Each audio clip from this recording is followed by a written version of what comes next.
All right.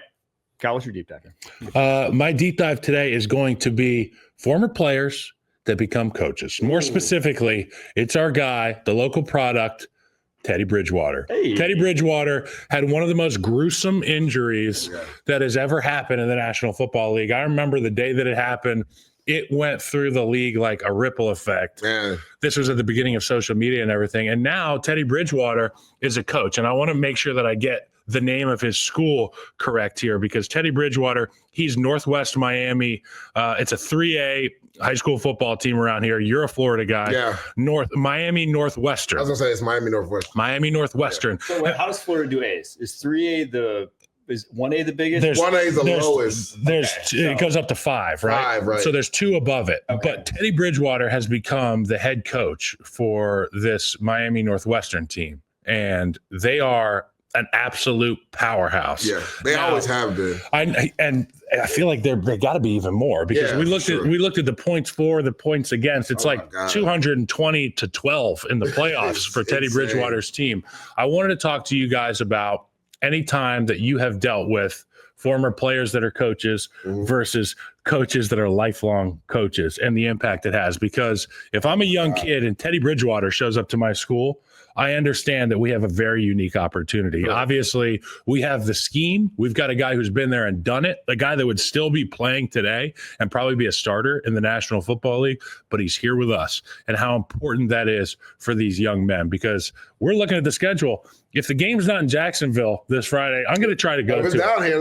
I'd love to go watch Teddy Bridgewater coach, man. I love how that picture right there is what the best coaches look like now.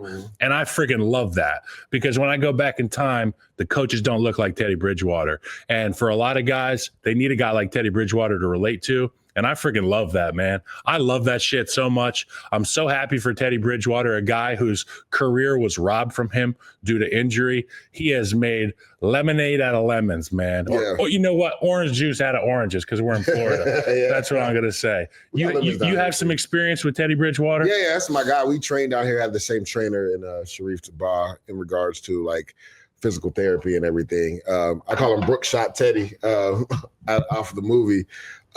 So excited for him and what he's doing. I remember he told me when he was thinking about getting into coaching, and then because he literally could still be playing in the league right now, right? But decided to leave and go back to his hometown. He played for this school, so it means a lot to him. That's awesome.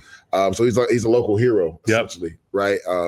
And the discipline he's been able to bring to that program. They always had the talent down here. You know, Miami's a hotbed of talent, especially Miami Northwest. Tutu Atwell went there. A lot of different athletes went there. Teddy went there. So a lot of guys that played in the league went to that school. This is a school I knew about, and I'm a private school kid from Virginia. Yeah. So they put out talent year in and year out. And like they take it serious down there. Like, you don't want to have a losing record at Miami Northwestern, because it doesn't bode well in the community, right? Because they have a long, with outstanding, prideful history in regards to winning state championships, or always having deep runs in the playoffs. And you just talked about this, right? How having a ex-player, how it can be relatable for current players. And I think that's set so perfectly, because when you look at the Detroit Lions, and for the longest, even when Dan Campbell and them were struggling his first couple of years, first year and a half, I said, I hope they turn this around. Because when you look at the staff, it's predominantly all ex-players. And who's more relatable to players that are currently playing than guys that went through the same thing that they went through?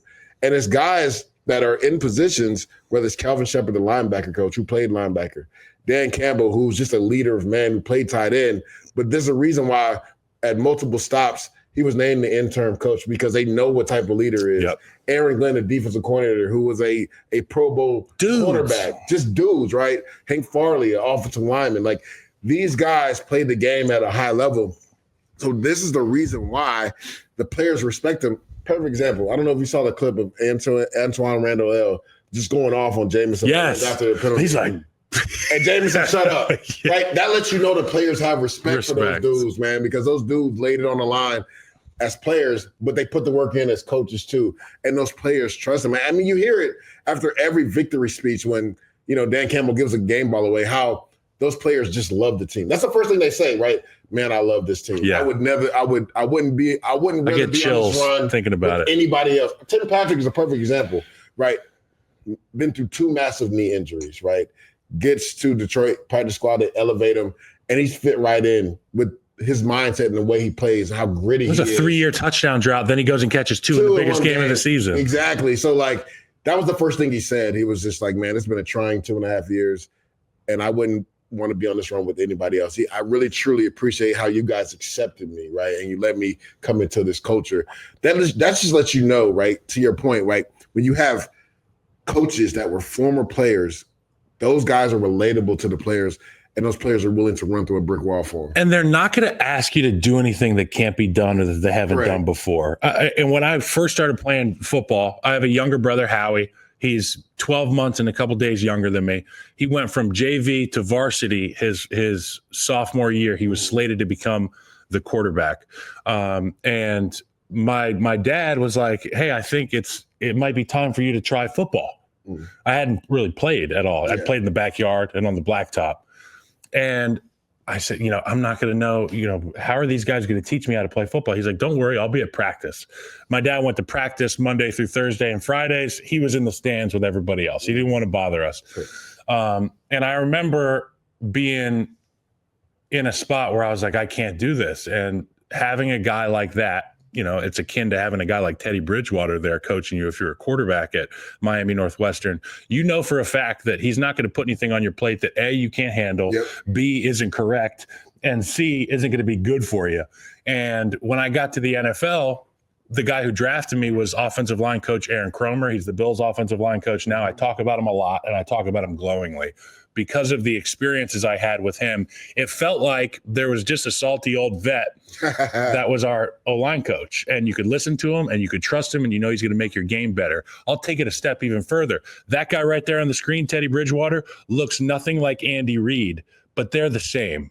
Andy Reid and Teddy Bridgewater are the same. And stick with me for a minute. Andy Reid was an offensive lineman. You know what I mean? He played the game. He's a really bright guy. I trust what he has to say. He finds a way to connect the locker room in a way that I would imagine Teddy Bridgewater does. And I think it's important for the game of football, for all the things that you've said about these staff members being former players. Guys just tend to listen to them. Right. I could have an O-line coach who knows all the X's and O's, who knows all the scheme, who knows all the pressures. But if I know that you've never done it, man, I'm probably going to be a little bit less inclined to do everything that you say to do. I might try to do it my way. But if a guy like that tells me to do something, if he says jump, I say, how high, Coach Bridge? How high? There's also a level of insight that if you didn't play at that level or even just didn't play the position, you just can't have. Like I know my girls asked me if I ever want to get into coaching. I was like, she's like, you're a good communicator. You could do it. I'm like, I don't have the insight. I did not play at a level of football that you need to be a general manager would be able to let me sit up in front of or stand in front of, men and say, here's how you should do it.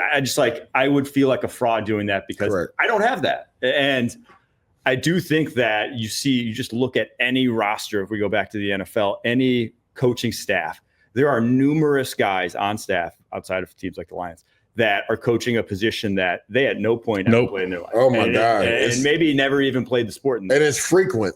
Like it's crazy how frequent. More often than not, it's a guy that didn't play the position. Which is crazy, right? Because there's a caveat to that, right? Now, if you played and you're coaching the opposite side, that's one thing, because now you're thinking about it backwards. Yep. We talked about that before. My dad taught me how to play O-line because he knows what O-line or D-lineman hated. Perfect example, Mike Tomlin. He was a receiver in college. Yes. But he's one of the best defensive minds. William and Mary? William and Mary. He went there with Sean McDermott. Go Tribe. Yeah, he went there with Sean McDermott.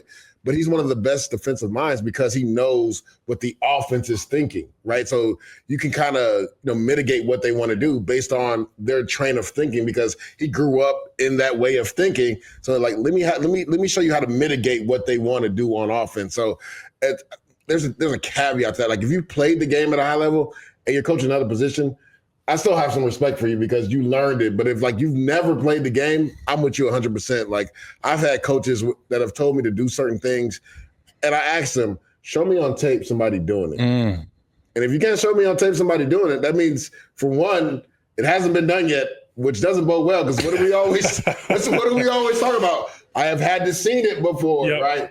Right. We don't want the exception. We want the rule. And then 2, you don't know what you're talking about, right? So like, I think to Kyle's point, it's always something to be said when a guy has actually been through those trenches with you and done what you've done. Like you're just more keen to listen to them because they've done it at a high level. Like rookie year, when I got drafted by the Bears, Aaron Cromer had just come from the Saints, and this was like the Super Bowl Saints, and their offensive line on the inside was Carl Nix, Jari Evans. Jari Evans, oh my goodness. Now if a guy that never played O-line drafted me and brought me a DVD and said, do what these guys are doing, I would say, you're out of your mind. Those dudes were born like that. Hey, you're out of your mind. But when Aaron Cromer looks you in the eye and says, trust me, you can do this kind of stuff. Now, you might not be able to do it like to the certain extent that they're doing it, but you can play this brand of football. You trust it, you latch onto it, it becomes your gospel. And I would imagine for these kids at Miami Northwestern, that's their gospel. Teddy Bridgewater is preaching every day.